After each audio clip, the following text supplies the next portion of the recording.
आकाश के ऊपर है, धरती के नीचे है और आकाश और धरती के बीच है, जिसे लोग भूत, भविष्य और वर्तमान कहते हैं, उसकी रचना किससे हुई? वो किस में ओतप्रोत है? आकाश से। आकाश एव तदोतम च प्रोतम च। आचार्य याज्ञवल्क्य, आकाश की रचना किससे हुई? वो किस में ओतप्रोत है? गार्गी, तुमने जो पूछा वह यही है जिसे ब्रह्मवेत्ता अक्षर कहते हैं, ब्रह्म कहते हैं। वह आत्मा है, वही सत्य है जो हर स्थिति में एक सा रहता है।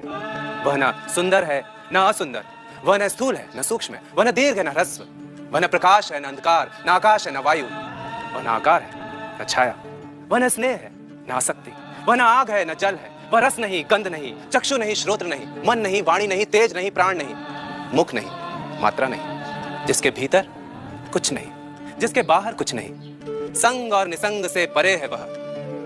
न उसका अंत होता है, न ही उसका कोई अंत कर सकता है।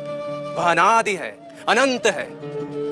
गार्गी, इसी ब्रह्म, इसी अक्षर की सत्ता के कारण सूरज और चंद्रमा अपने अपने स्थान पर कायम है। इसी अक्षर की सत्ता के कारण धरती और आकाश कायम है। इसी ब्रह्म के प्रशासन के कारण पर्वत स्थिर है, नदियां बहती हैं। इसी अक्षर के प्रशासन के कारण ही मनुष्य दान देने वालों की प्रशंसा करते हैं, देवता यज्ञ करने वालों की, और पूर्वज तर्पण की अपेक्षा रखते हैं। गार्गी, जो इस अक्षर, इस ब्रह्म, इस आत्मा को न जानकर यज्ञ करता है, अनेक वर्षों तक तप करता है, उसके सभी काम असफल होते हैं। गार्गी, जो इस अक्षर ब्रह्म को न जानकर इस लोक से चला जाता है, वह कृपण है, दुर्भाग्यशाली है, दया का पात्र है। और जो इस अक्षर ब्रह्म को जानकर अमर हो जाता है, वही ब्राह्मण है, ब्रह्मवेत्ता है।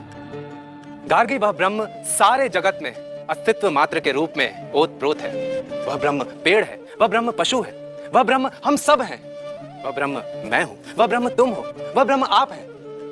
यह है ही आत्मा है। इस है के द्वारा बताया गया अस्तित्व ही आत्मा है। यह सत्य ही आत्मा है। यही हमारा वास्तविक रूप है। आकार में विकार आता है, परंतु आत्मा निराकार और निर्विकार है।